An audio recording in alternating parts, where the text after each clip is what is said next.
एक तारीख, एक रात और दुनिया का नक्शा बदल गया। 28 फरवरी 2026। जिस युद्ध को दुनिया दशकों से पर्दे के पीछे समझ रही थी, वो अब खुलकर सामने आ गया है। अमेरिका और इजराइल ने मिलकर ईरान पर वो हमला किया जिसके बारे में सिर्फ फुसफुसाहट होती थी। इसे नाम दिया गया ऑपरेशन एपिक फ्यूरी। लेकिन ये कहानी सिर्फ एक रात की नहीं है। ये कहानी है 40 साल की उस नफरत की जो धीरे धीरे सुलगती रही और अब भड़क उठी है। आज हम समझेंगे कब, कैसे और क्यों।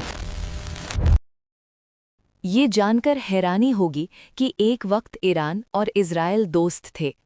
1979 से पहले ईरान के शाह मोहम्मद रज़ा पहलवी के राज में दोनों देशों के बीच मजबूत कूटनीतिक और व्यापारिक रिश्ते थे। फिर आई इस्लामिक क्रांति।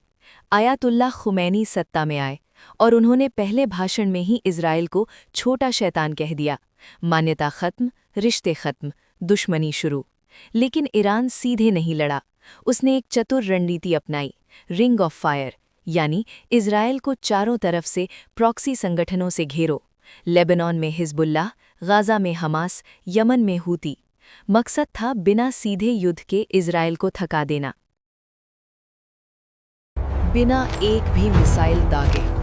अगर ईरान इजराइल तनाव का एक सबसे बड़ा कारण है तो वो है परमाणु बम। इजराइल का मानना है अगर ईरान के पास न्यूक्लियर वेपन आ गया तो उसका अस्तित्व खतरे में पड़ जाएगा, और इसी डर ने जन्म दिया इतिहास के सबसे सोफिस्टिकेटेड शैडो वॉर को। इजराइल की खुफिया एजेंसी मोसाद ने ईरान के अंदर घुसकर खेल किया। ईरान के टॉप न्यूक्लियर साइंटिस्ट्स की हत्याएं और 2010 में स्टक्सनेट, एक कंप्यूटर वायरस जो नतान्स के 1000 से ज्यादा सेंट्रीफ्यूजेस को बर्बाद कर गया बिना एक भी मिसाइल दागे। 2024-25 में हुए टारगेटेड एयर स्ट्राइक्स ने तनाव को और बढ़ाया। ईरान जवाब देता, इजराइल और जवाब देता। ये साइकिल चलती रही जब तक 2026 में वो क्षण नहीं आया जिसका दुनिया को डर था। 28 फरवरी 2026, रात के अंधेरे में अमेरिका और इजराइल के लड़ाकू विमानों ने ईरान के मिलिट्री इंफ्रास्ट्रक्चर पर वो हमला किया जो दशकों से प्लान हो रहा था। ऑपरेशन एपिक फ्यूरी, इतिहास का सबसे कोऑर्डिनेटेड बायलैटरल स्ट्राइक।